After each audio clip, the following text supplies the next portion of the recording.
Okay, I think it's back.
If anybody's still here, it cut out and then back on.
Whatever.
No, I stopped talking for a minute because I thought the internet cut out again, and I was double checking my mobile app to make sure that it didn't, like, die again. But I guess it's still going because it did cut out again for a minute.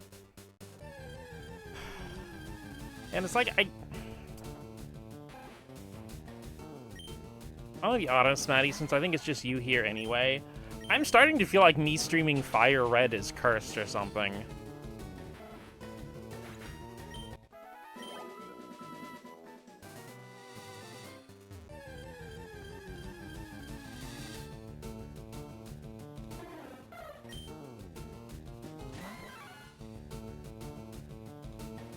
Sweats, hi Guru, how are you doing?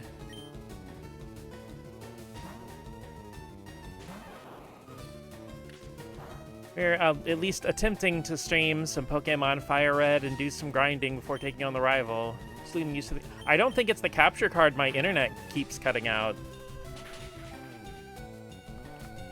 It's been cutting out, like it cut out a few times when I was watching Rain's stream, and when I started streaming, it just cut out. It cut out like 6 times in a row.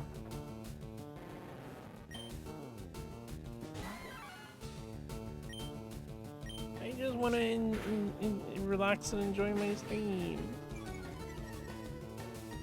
Well, I mean, I'm not worried about capture card shenanigans and stuff that happens with that. That doesn't really bother me. Well, I mean, like, it bothers me in the moment, but, you know, like, that's a me problem that I'm working on.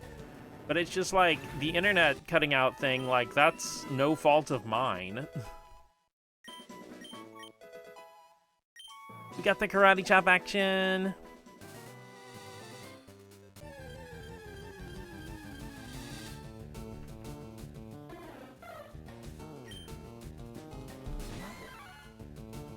Because it's like, the last few days, even though I was super out of it, like, while I was at Job or whatever, I was really wanting to come home and play this some on Steam.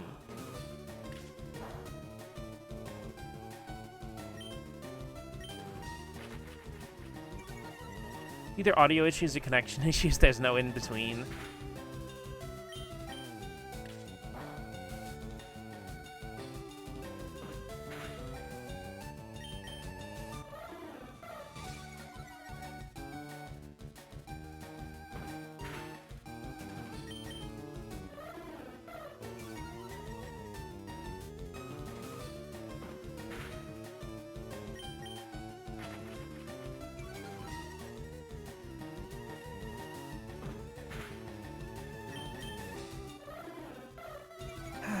Okay, I need to throw all that away and stop thinking about that, not be a negative little Nancy.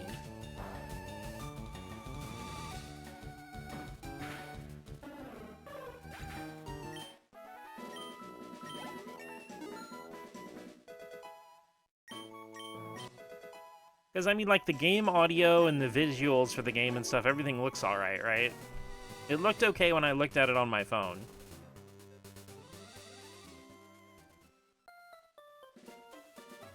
Yeah, okay, good.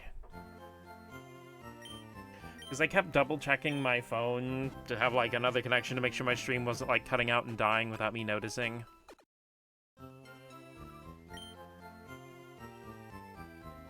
Also, I succumbed to my own peer pressure, and I bought leaf green a little bit ago. But that means I'll be able to trade and complete the Kanto decks. Because I also have a Switch Lite. My mom's Switch Lite, so I have leaf green loaded on there. And then I can do another leaf green file, so I can get, like, you know... Because I started leaf green with Charmander. I was playing it a little bit while I was watching Koopy's stream earlier.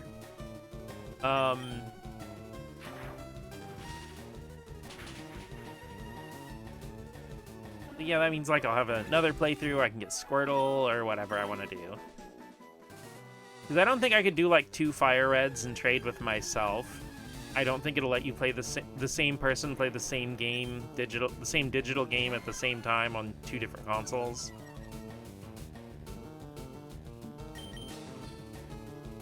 But I can play a leaf green and a FIRERED separately. I mean, actually, that's probably another reason why it's good that they released FIRERED and leaf green as separate games. Because if they had released one purchase and you just have a FIRERED playthrough and a leaf green playthrough, you wouldn't be able to, like, set up 2 Switches and trade with yourself.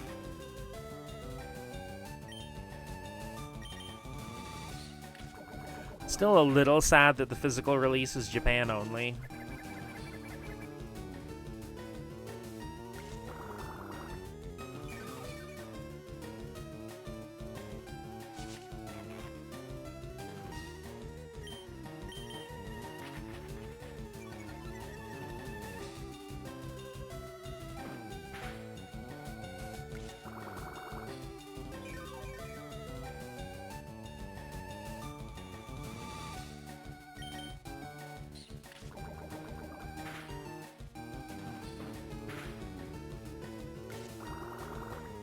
Also, it's a little crazy how many games have just, like, suddenly come out over the last couple weeks. Because there was, like, the Dragon Quest VII Reimagined, the Tales of Berseria remaster, Resident Evil 9, Fire Red and Leaf Green, and then Pokopia came out today. Stay on Bulbasaur just a little bit longer, Macchiato. I'm not really waiting on any particular move or anything, I just really like Bulbasaur.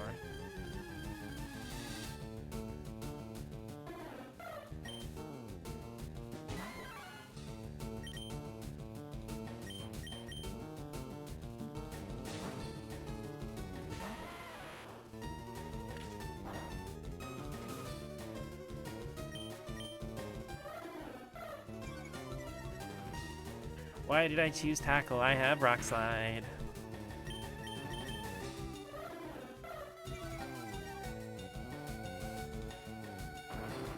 I mean, I feel like I definitely have like a bias from the anime, because I know when I was younger, when I would play through YOLO, a lot of times I would have Bulbasaur and Squirtle and just keep them as Bulbasaur and Squirtle, like all the way up through the Elite Four and everything.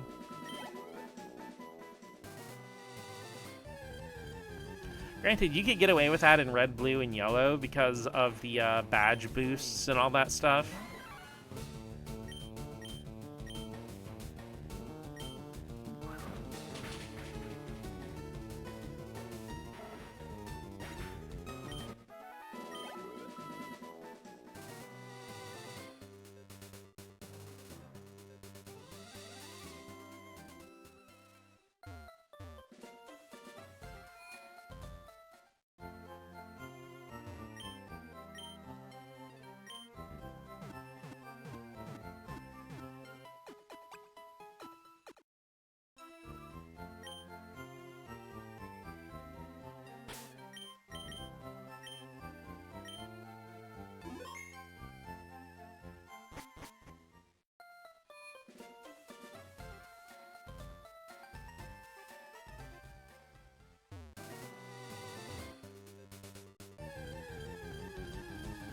So what have you guys been working on lately?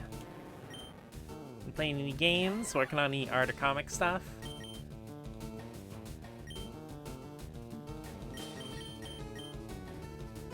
I forget I have Butterfree with Confusion.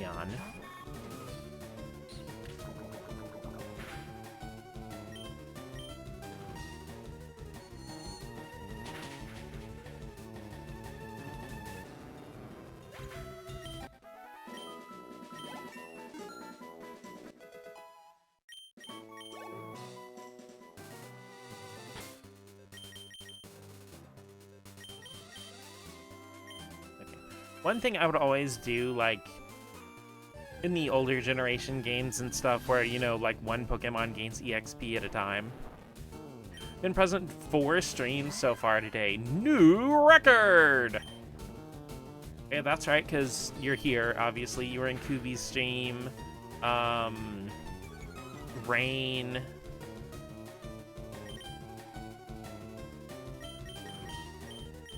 Where else?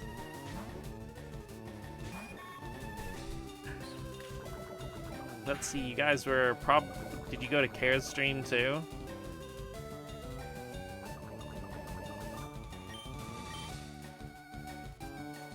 Was it Guru's stream this morning? Damn, I must have just like slept right through that. I didn't even notice she went live.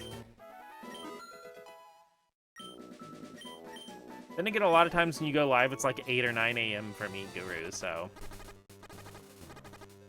It always makes me kind of sad, though. Sometimes I'll be at work and you'll be starting your stream, and I'm like, you'll start your stream right when I'm about to clock in for work, and I'm like, I want to watch this stream. I'm sorry I've got you guys double dutching streams.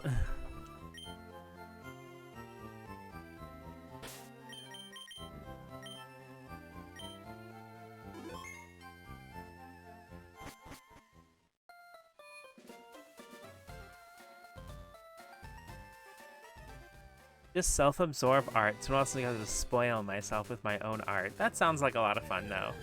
Call off. I should call off from work to watch Guru's streams, honestly. That's a much better use of my time. Hi, Rain. How are you doing today on this lovely Thursday evening. You know, I feel like my running meme legacy is going to be me not remembering what day it is despite saying it repeatedly.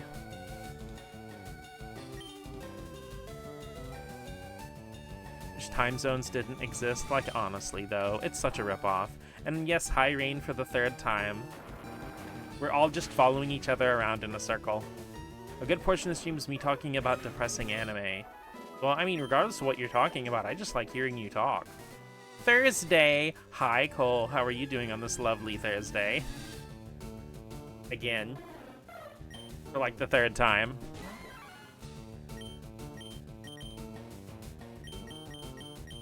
It's Everybody Streams Thursday. The Thursday where everybody streams, we're all streaming on a Thursday. Had poor Maddie watching Twitch literally all day. I say that like we've been holding Maddie at gunpoint, being like, better watch this fucking live stream. Yeah, I should stream after this. That'd be awesome. Also, Maddie, I was thinking about it, but I forgot to mention it when you sent me the new profile pic of yours on Telegram. I do love that both of us went for the genre of being way too close to the camera.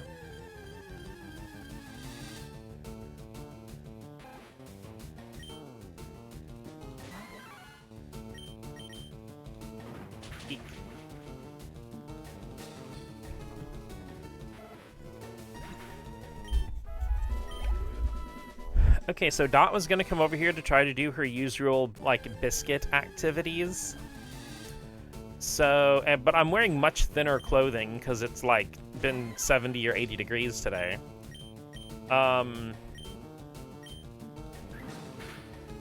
Forehead to forehead. So, like, I obviously did not want her tearing up my flesh. So I grabbed a robe, a pretty thick robe that I happened to have, like, right beside my chair. And I put it over my lap and everything, and over my chest, and she was not having it. She did not want anything to do with my lap. She's, like, sitting there, like if somebody hands you something that's, like, moist and smells weird, you know how you just kind of, like, pinch it with your thumb and your fingertip, and you're like, eh. So, like, she was behaving like that. She was, like, trying to get around the blanket and, like... She was literally reaching over, trying to biscuit on my bit of exposed neck over the blanket. And I'm like, kitten, don't do that, please. Yo, what is this off-brand shit? Wearing much thinner clothing. We're being sensual? Yes. We're always sensual in this chat.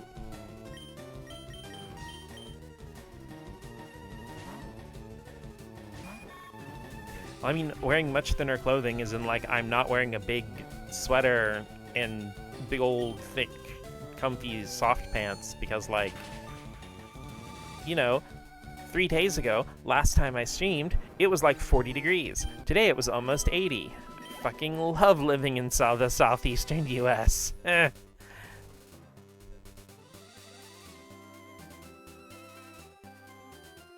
I love living in the southeastern US, she said, clearly lying.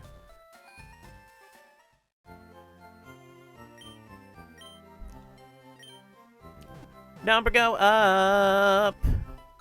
Yay, thank you so much for streaking 7 streams.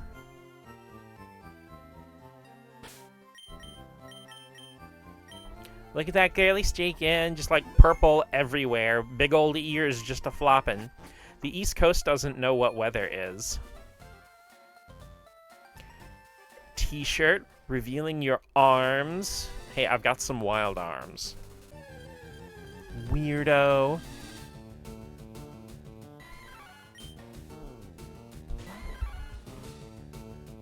The mank off.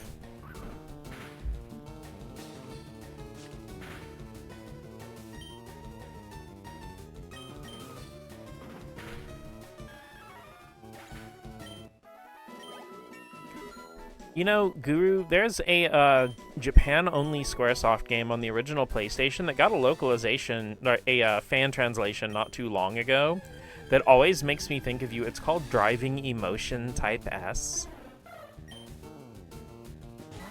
I really haven't sat down and played it, but I know it's got handsome men in cars. and a story mode.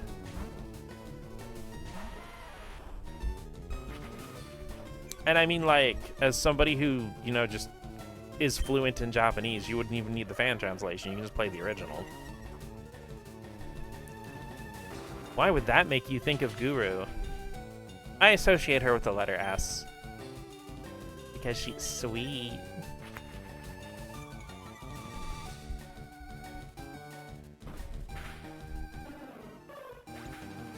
Oh. You said handsome men and I see no man.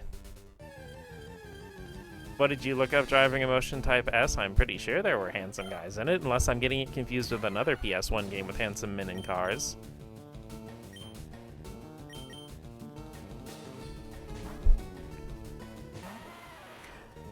Because, I mean, like, I know Ridge Racer had its thing where it had, like, the pretty girl model.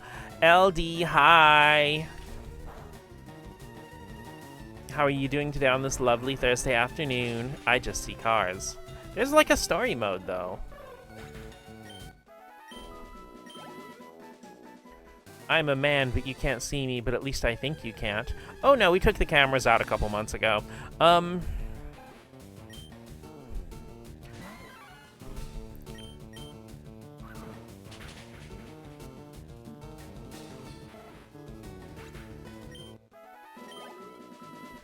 Yes, how are you doing on this lovely Thursday, LD? I hope you've been feeling better. I know you've been having a lot of problems with that cough and stuff.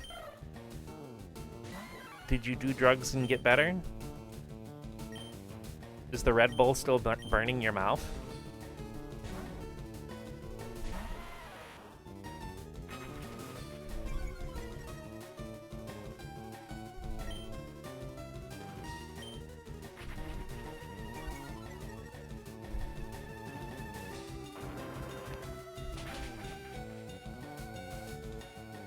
Getting better, going to the doctor for an inhaler tomorrow. Gotta breathe. Jeez. What is it with people on their internet and the obsession with breathing? So confused, looking for YouTube for story mode and just cars. Really? Was I lied to? Because the whole reason I was interested in it is because it had a story mode. Besides, it's published by Squaresoft. I'm going to look up Driving Emotion Type S right now and see if I'm not getting it confused with another game.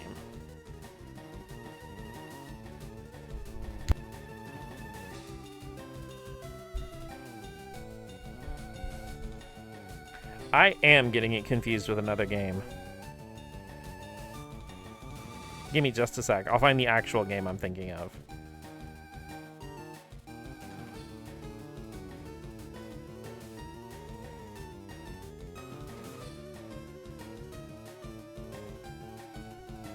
Racing Lagoon is the game I was getting it confused with.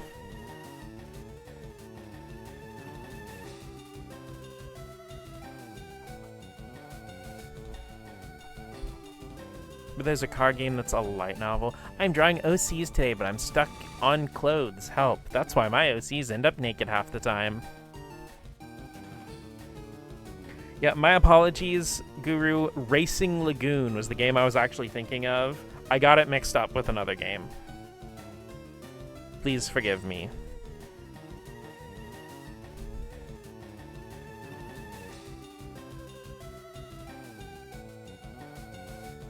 Okay, so you found Racing Lagoon. Now you see what I meant. Yeah, that was my bad. I apologize. I mean, Driving Emotion Type S is such a catchy, Squaresofty kind of name. They are super slutty. Like, so, for some reason, you put an anime man beside a really fast car, and his slut level just, like, magnifies by 10 times.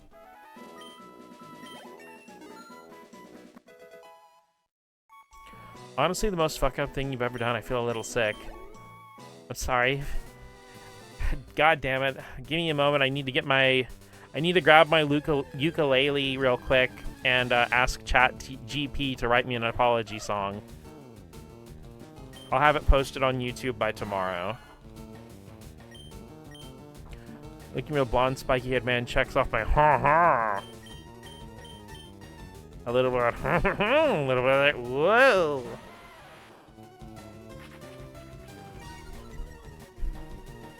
But no, LD, I absolutely feel you on that whole thing where, like, with one of my characters, Allie, I've got her outfit just about perfect how I want it. There are probably a few little details, like probably add some more belts and stuff because you can never have enough belts. But, like, for a lot of my other characters, I'll start designing an outfit and either it looks like a mess and it doesn't look right for the character, or it is just like a fucking t-shirt and jeans and shit, and I'm like, eh. I don't know, for me, like, for my character's, like, default outfit for art and stuff, I want their outfit to look cool, but I don't want it to be, like, super over-designed.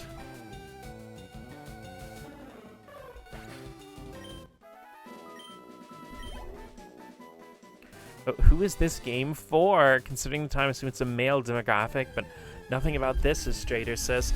You see, I don't know. I don't want to assume it's for a male demographic because Squaresoft was pretty clever back then.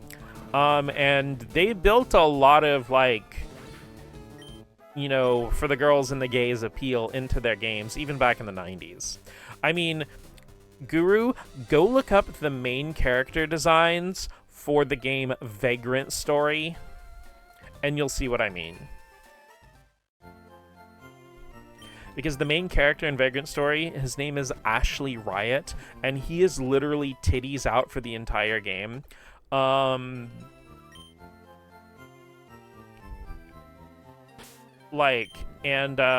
There's one guy, at least, in Vagrant Story who, like, the only fucking thing keeping that man's pants on are a Sero C rating.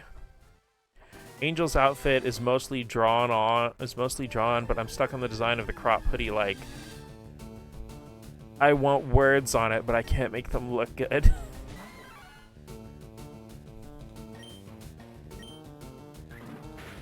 I gotcha. Parasite Eve was for everybody, honestly.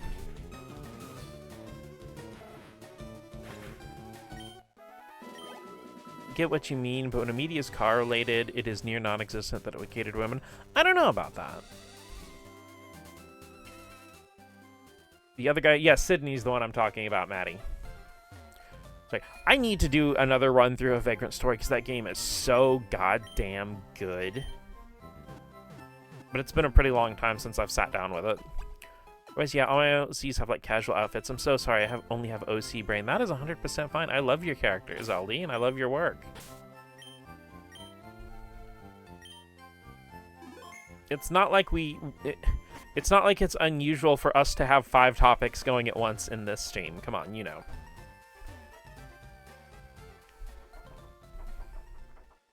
Can't really name a car thing that wasn't for Sweaty Man in the past 20 years. You know, I was going to jokingly say Initial D, but I realized that that series is over 20 years old. I really did not like that sentence that just came out of my mouth. Jesus fucking Christ. Not until recently the women now in the conversation. Which is weird because it's not like, you know, it's not like cars have a spot where you have to, like, insert your penis to rev them or something, you know, like women also drive car. And it is not for women. Maybe I'm just biased because most of my Initial D experience is filtered through the lens of your work.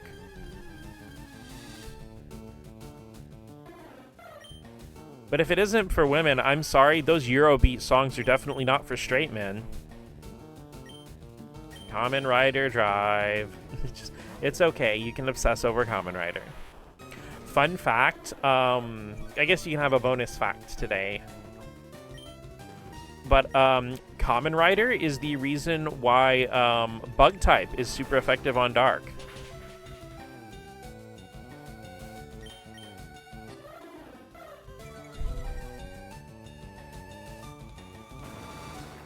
Also, Mothra is the reason why all of the butterfly Pokemon and moth Pokemon learn psychic attacks. A penis startup isn't also going to bar it from women. I mean, fair. Oddly so queer-coded that women related to it. I like bugs even more. Bug and grass trainer Cole. Oh my gosh, Leavanny would be a perfect match for you, Cole. I'm not just saying that because it's a bug and grass type and that's what popped into my head. Just in general, I feel like it has, like, kind of your energy, but also the kind of energy of a Pokemon you'd have as a companion.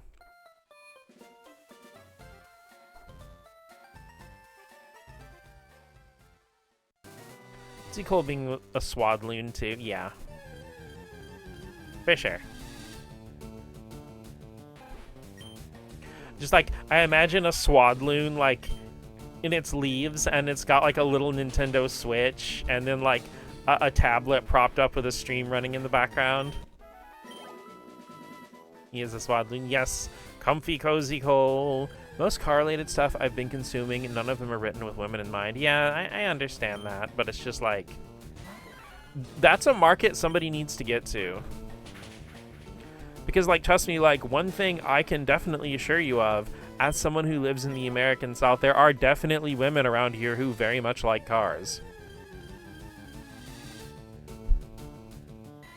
I'm not one of them. But again, I probably would be at least more neutral about cars if, you know, they were something that wasn't culturally and logistically forced down the throats of people in America.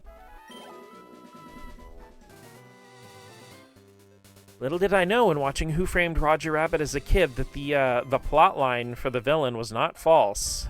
It was not made up.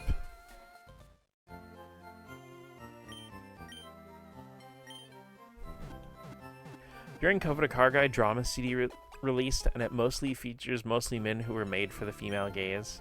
Ah, nature is healing. I hate cars almost explicitly because they are the only form of transportation in America. Yeah. Because I feel like from, like, a European or Asian lens in a lot of places, cars are something cool and neat. Because, you know, you have the option of hopping on the train, catching a bus, you know, getting on the tram, just walking.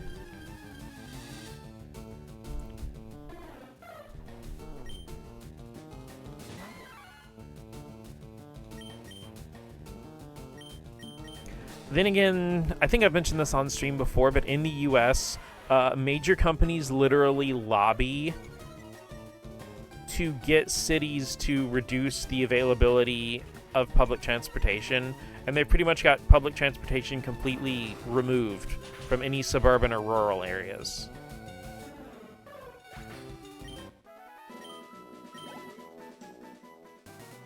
And everything's so spread out in America, generally you can't even effectively rebel, yeah.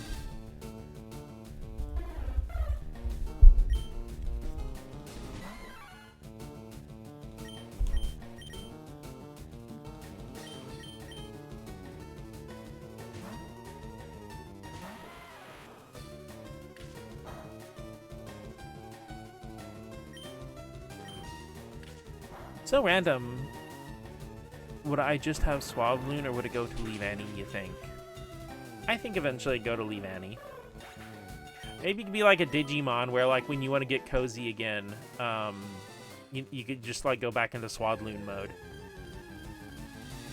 Because I remember ever since I watched Digimon Adventure as a kid, I always thought it would be cool if Pokemon could, like,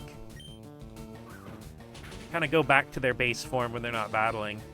So I guess they kind of did that a little bit with Mega Evolution. Love cars for the art of it. 70s and 80s cars are so impractical, but I love those shapes. Oh no, like, I totally get respecting the artistry, because a lot of artistry does go into the design and creation of cars and stuff like that. Like I said, I'm pretty sure Rain, myself, and a lot more other people in chat would appreciate them a whole lot more if it wasn't something that was forced on us so aggressively and inescapably.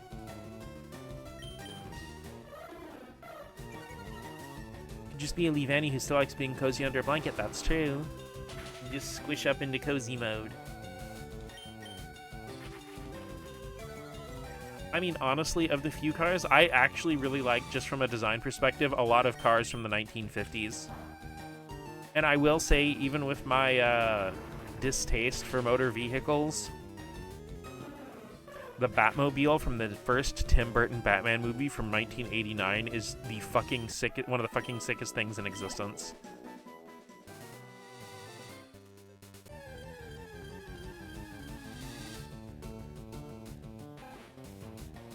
Sad truth, so I get it, yeah.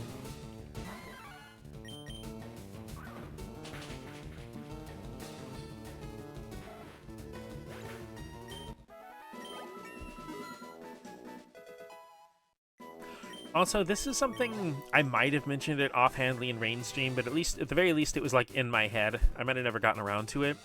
But I know I make the joke of like 2 words that rhyme redemption a lot.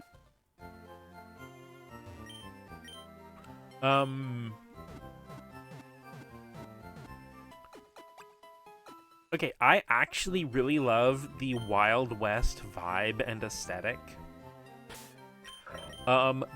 And I love, like, Trigun is one of my favorite series of all time. But outside of Wild Arms, I have never been able to really find a Wild West themed video game that vibes with me at all. My dad's an autistic level car guy, so I've had them shoved in my face since forever, which puts me up. Yeah, I could definitely understand that. Because, I mean, like, especially having a gender you don't want shoved in your face repeatedly, and having that thing associated with your gender when it's already something you're not super keen on is just, like, not a combo for loving the thing. It's okay, once Gundams become a thing, I'll get my license to drive.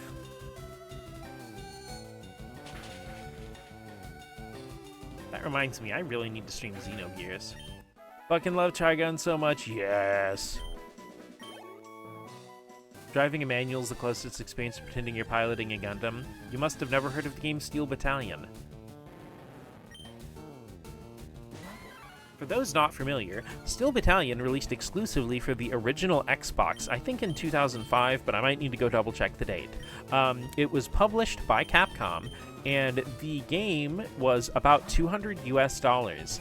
It came with a controller that is about the size of a desk. And it literally has a full giant robot control scheme set up with like air pressure things, gauges, like the things to move the different arms, and like a thing that you can pop open for the guns. It's incredibly expensive on the secondhand market. It didn't get a big print run, but it did actually get a North American release with the controller, which is insane to me.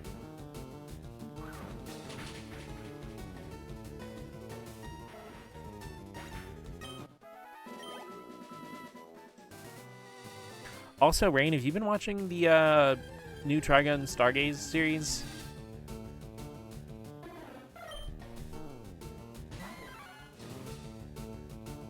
Because, like, honestly, I feel like the season started a little rough, but the last 2 episodes have been really freaking good.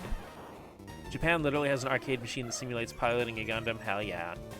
Well, I understand. Okay, with Steel Battalion, I'm more impressed that it got the physical release with the controller in North America. Because a lot of stuff like that only ever comes out in Japan. You gotta keep in mind that America doesn't really get arcade games much anymore unless they're super big gimmick games, or they're attached to like some famous property or something. Because the arcade games we usually get in the US are like pay-to-enter places in shopping malls or bars or barcades. And the ones that aren't gambling tend to be like super simple Zuma type stuff, or like things that are more almost like a ride. Because I remember this one Luigi's Mansion arcade machine, but it's like you actually go inside it and sit down, and it's got like a little vacuum thing you move around in a controller, and it's like immersive first person where it's in like a long monitor stretched around the entire inside, so it's like stuff like that.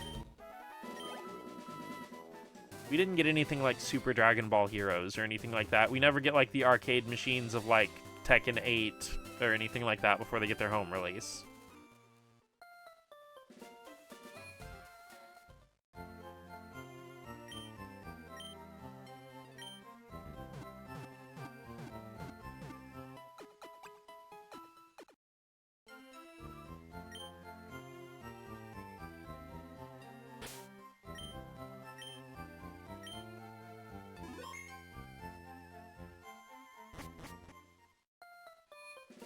I don't think it's this game, but I know there's at least 1 or 2 Pokemon games that, like, they'll, for whatever reason, they ask you to overwrite, even though, if you want to overwrite, even though there's only 1 save slot.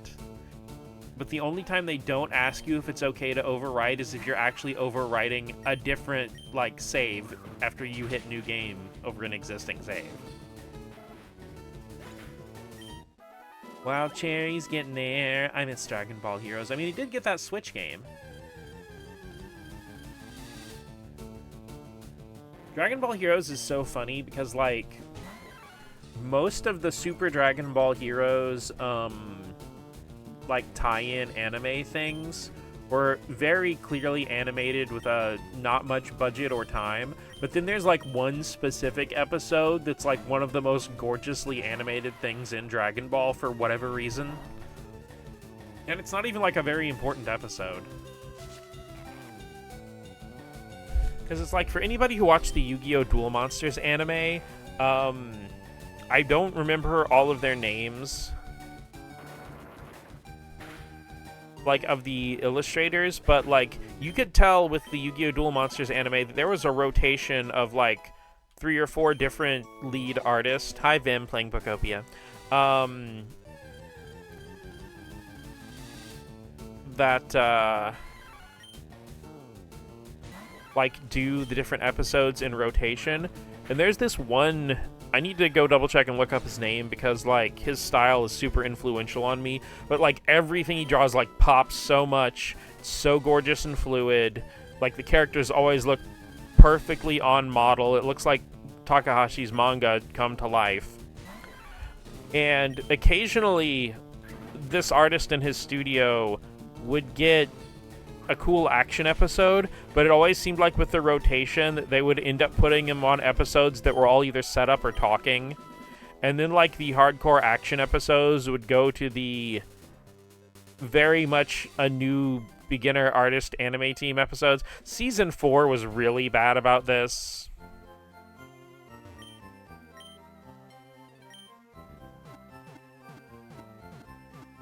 Xeno Goku is my favorite thing.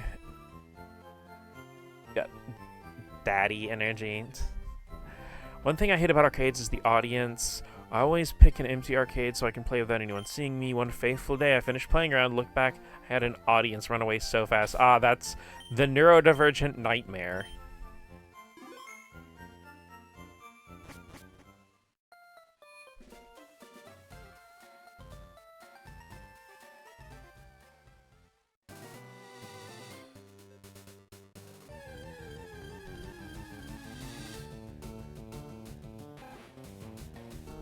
I do distinctly remember, though, a laundromat that I used to go to had a Street Fighter II machine. And here's the thing, is they had that Street Fighter II machine when I was a little kid, and then, like... No, I do not want Fury Swipes. No. Yes. But they had it when I was a little kid, and I didn't use that laundromat for a pretty long time. And when I started using that laundromat again, like, over 20 years later, that Street Fighter II machine was still there, and it still worked. So, like, every time I would go wash clothes, I would set aside 2 quarters to play around a Street Fighter II. It's gone now, though, unfortunately. I think the machine finally bit the dust. Granted, it, like, if it was an original, like, 1991 machine, then that thing would be, like, shit, 35 years old now. Marvel vs. Capcom 2, yeah. It had cabinets in North America. Arcades were still a thing. I think it was more when the PlayStation 3 and 360 came out that they really fully died out in North America, aside from, like I said, gimmick and, you know, like, ride-style cabinets. But yeah, Marvel vs. Capcom 2 got cabinets in North America. It's actually really differently designed between, well, not just North America, but between Japan and non-Japanese regions. Because in Japan, you could bring your Dreamcast memory card from the Dreamcast release of Marvel vs. Capcom 2, and any of your character or color unlocks you could use during arcade gameplay. It's hard to think about arcade machines lasting that long nowadays. Oh yeah, arcade machines from the 90s were definitely built different. Even by the end of the 90s, they weren't built as well as they were in the late 80s and early 90s. Well, that's right, that same arcade actually had a Ms. Pac-Man machine for a really long time, too. It looked like it was one of the original runs, so that thing would be from, like, 1982? 81? But yeah, the Ms. Pac-Man machine ended up getting hauled off probably a good 6 or 7 years, LOL, before the Street Fighter II machine. Sadly, both of them ended up getting replaced with some, like, lame deer shooting game and something else. And then those two broke within, like, a month, and they just stopped having any arcade machines in there. Granted, they had Wi-Fi now, so I guess they would just, you know, kids would just look at their phone. A.k.a. Man Cave, which is manga of Detective Conan, One Piece, and filled with TVs and game consoles. I'm very not a fan of that turn of phrase, but yeah, that's totally valid. Honestly, my whole house is kind of turning into that. I guess it's a side effect of living alone.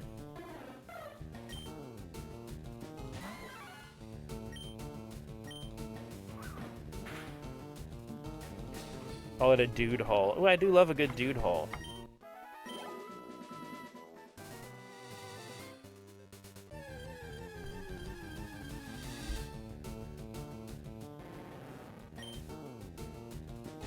You know, I would legitimately like to know how many volumes there are of Detective Conan at this point. See, Man Cave, not... I know it's not meant to be gendered. No, it's not the gendered association I have a problem with. It's the kind of people I've heard it from. It just brings up distaste. That's not on you. I know you don't mean it that way. We know you're cool, Cole. Whenever anybody's talking about the girls and the gays, well, I'll say the girls, the gays, and Cold Tales. Either Man Cave or a My Hole. Detective Conan fans scare me. I was super on board with the series, but after like 3 years, I realized that the story's not going anywhere. And that made me really sad, because I was actually interested in the story. And it irritates me even more because, like, every 15 episodes or so, they would tease something happening with the plot, and then it would be undone by the end of the episode. Also, Guru, interesting thing about Detective Conan, you probably already know this because I think it's one of the more famous localization changes. Because when it happened, localization changes became much less common in the West. But it was actually changed to Case Closed, originally. Recent stuff has just changed it back to Detective Conan. But apparently, it wasn't a lawsuit or anything, but the rights holders for Conan the Barbarian were worried about there being brand confusion by calling it Detective Conan.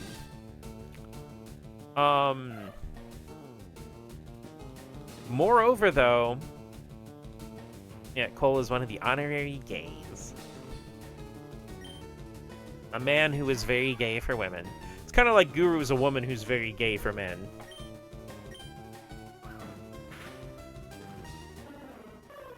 But no, the other thing with Detective Conan is it is one of the last major anime localizations that wasn't based on a video game or something. Where they actually changed the character's names for the English version. But being gay is a vibe, it is.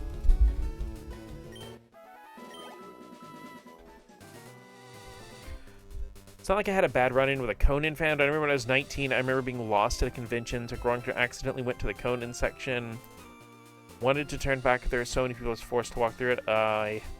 Yeah, I can understand how, like, that's one of those things where it, like, stresses you out by association. Yeah, Case Closed actually had, like, changed almost every character name. Like, Conan Edogawa, like, you know, Shinichi Kudo's kid Sona, when he gets transformed. They left that name the same.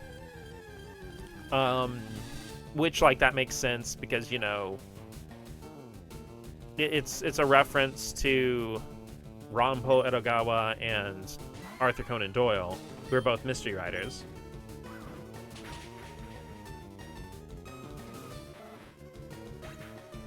But yeah, every other character and every incidental character got a new name.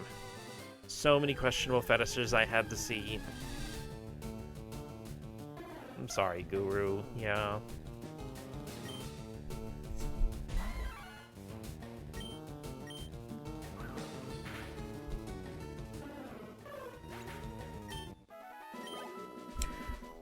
Though that, I guess that feels a little weird to me from Detective Conan. Because, like, aside from, like, people kind of having a thing for Ron Mori, or Rachel Moore in the English version, the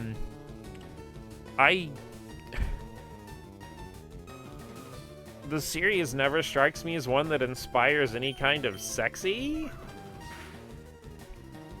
Question mark? But then again, it never stopped people for any other work of fiction, so I guess I shouldn't question it too hard.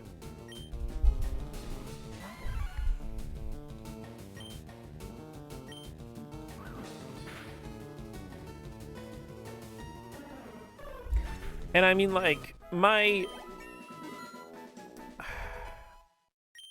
guess burnout with Detective Conan makes me sad because, like, I really like mystery stories. Like, I love the Phoenix Wright series, for example.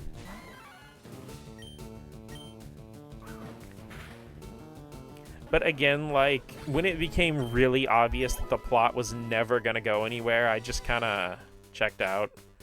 Rachel's a badass, honestly never got sexy vibes from the series. Yeah, for sure. Most series lacking sexy are the ones that inspire the most sexy in the fan base, both affectionate and derogatory. That is true. The Wild Cherry's about caught up, hell yeah.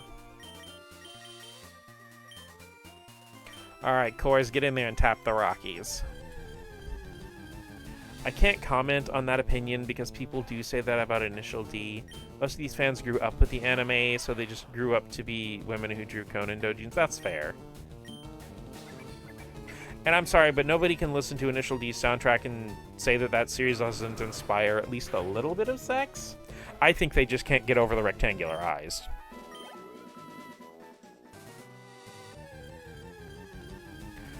I mean, like, one of the songs literally has the lyric, "Cyber talking, cyber sex is on the line. New desire, get your credit card." I mean, like...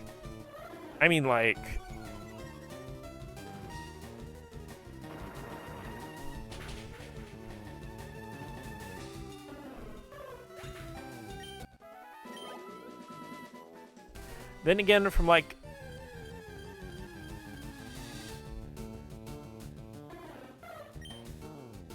From my limited experiences with Initial D outside of your creative works, the series very much feels like one where the rival characters' interaction with the,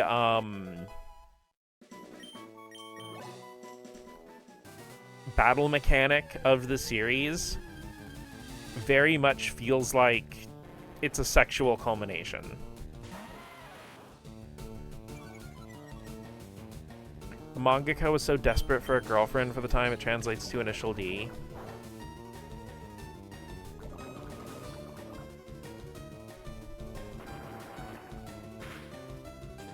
I feel sorry for him, I guess.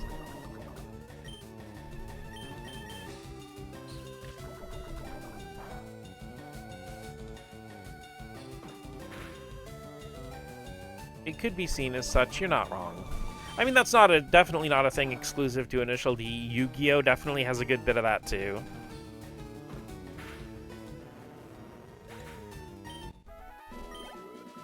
But I feel like that's one of those implications that comes free with your obsessive rivalry.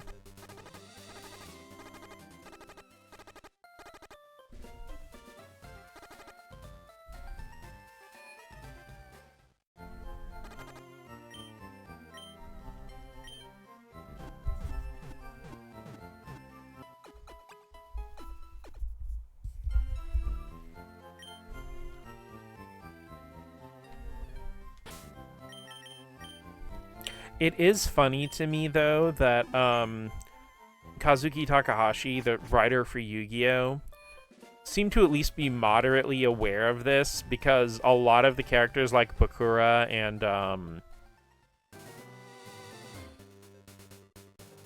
he's called Duke Devlin in English. My name is blank. My brain is, I think, Ryuji Otogi. Both have in-universe fangirls. Common trend in sports anime comes from the obsession rivalry and the lack of skills to write women.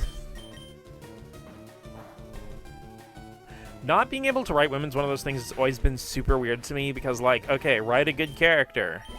Step 1. Write a good character. Step 2. Boobs. You're done. You did it. You wrote a good women character. Congratulations. You lost me.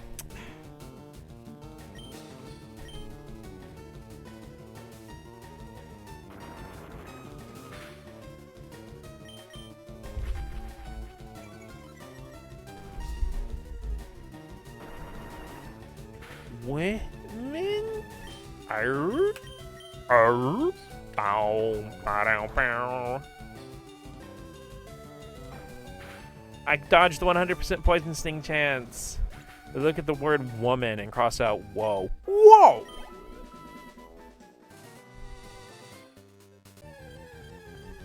Weirdly enough, the words man and woman don't even have related etymology. They come from completely different languages, and just due to linguistic evolution, turned out to both have that. Because in older English, the word man wasn't gendered. It was just referring to any adult. Because that's why you have, you know, turns of phrase like man's best friend or stuff like that. Because, again, the word man wasn't originally gendered. It was just a word for humanity. It's just one of those things that, like, it kind of drifted into being gendered over time. But if you think about women as a straight man, won't that make you gay? See it as, whoa, men!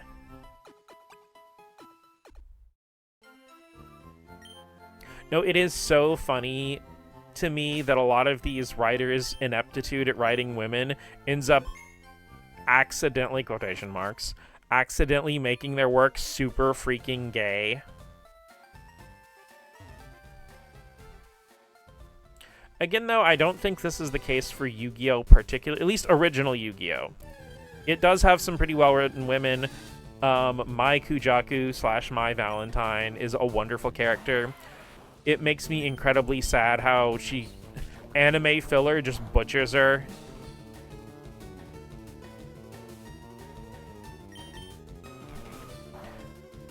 But, you know, Mai Kujaku is another character who's just, like, an actual badass who can throw down with pretty much any of the other top-tier characters.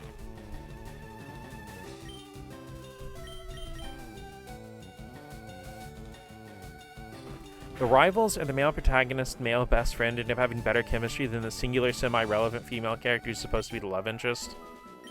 Right. My fave is when they realize how gay their character is being taken, so they shoehorn a female character for him to fall in love with.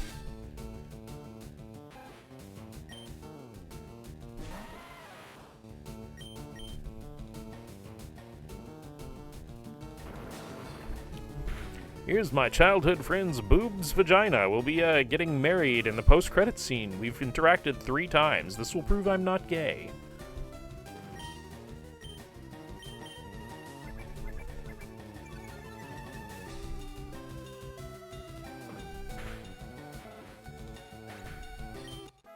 Boobs vaginas, best girl.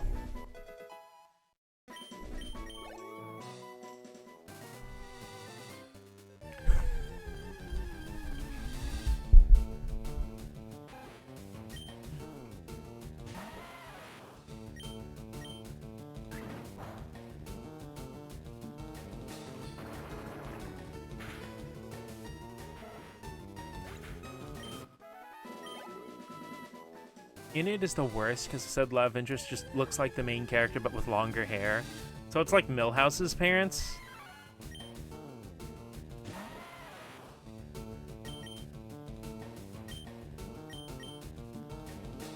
Hey, it is important to learn to love yourself. Also, be honest. If your like biological sex swapped self from another dimension had a thing for you, you would. I would. It's funny though, because in one of the good examples for women writing comes from Home Improvement and Boy Meets World, Topanga and Jill felt like real people.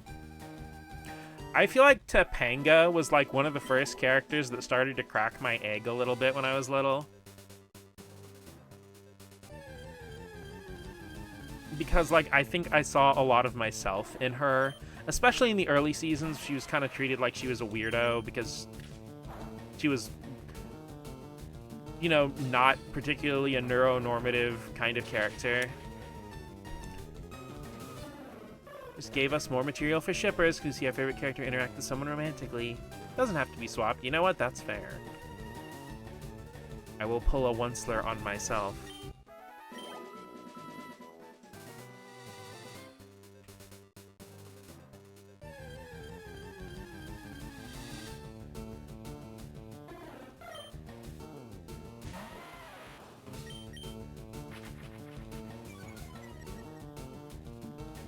I've actually never seen Lorax, so, I'm sorry.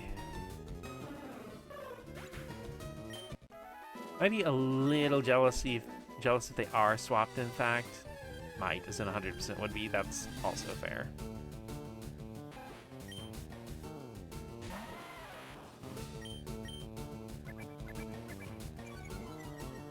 It's like, you get to be Boob's vagina for free? This shit's gonna cost me thousands of dollars! You don't have to watch the movie, just look at the one-cist fandom.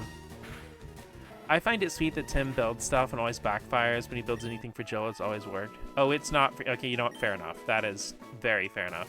We took Go Fuck Yourself too literally.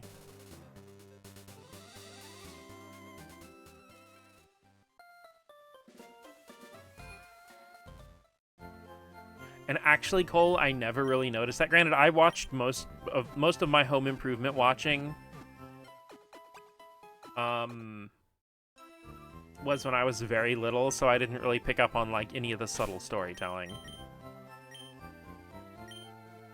Though I feel like it gave a whole generation of girlies and gays a thing for bearded guys in flannel, because Al Borland... Like, I was watching, like, some clips of Home Improvement here and there on, like, YouTube Shorts, and... Okay, Al Borland was low-key hot as hell. Sorry, I'm being obsessive over 90s... No. Okay, here's the thing. I think that a lot of those sitcoms got treated as something that was so taken for granted that people didn't really put in the thought process to actually analyze, like, the subtlety and themes. Because assuming the subtlety and themes aren't there just because something's made for mass market or because it's, like, really well known, I feel like is very... I can't think of the fucking word right now. Not derogatory exactly for the art, but it's, like, reductive. Magnitude for my Magnadude. Goodbye, Mudsport. You are a completely useless move.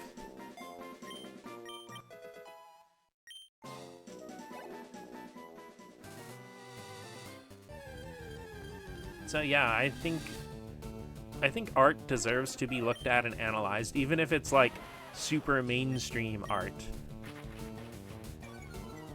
Because choosing to, like, okay, even if something's super dumbed down for the mainstream that it feels hollow, choosing to say nothing is still a statement. There's very few wrong ways to be here. No one has to worry about what they want to say. Very true. It's funny, from what I've seen, most people find Al sexy.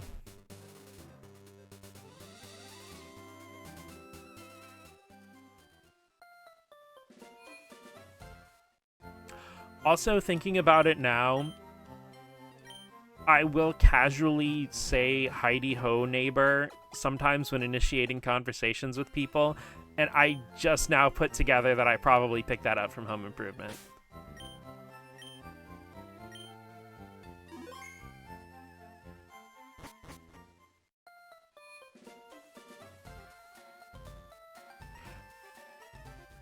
Have you ever said that to me? I think once. I didn't say neighbor, I just said Heidi Ho.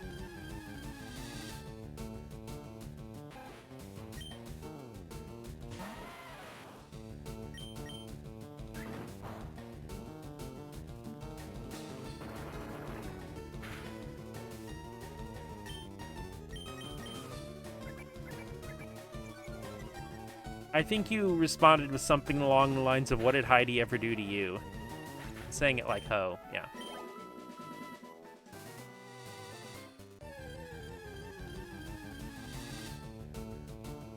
Honestly, Heidi is another one of those names I think is really cute, but I feel like it's kind of been antiquated a little bit.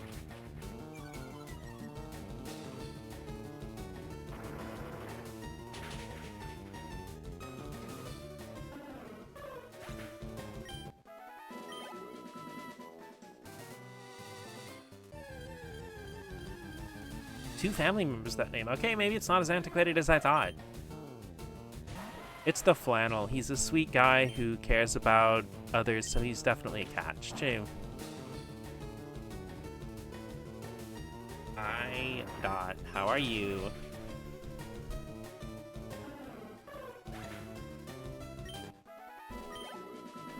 Okay, guys, I'll be back in just a second. I'm going to use the bathroom, make sure Dot's got some food, and plug my phone in. Hopefully my internet won't die while I'm looking away. One's a few years younger than you, and one's a little younger than your mom. Okay. Yeah, I'll be back in just a sec.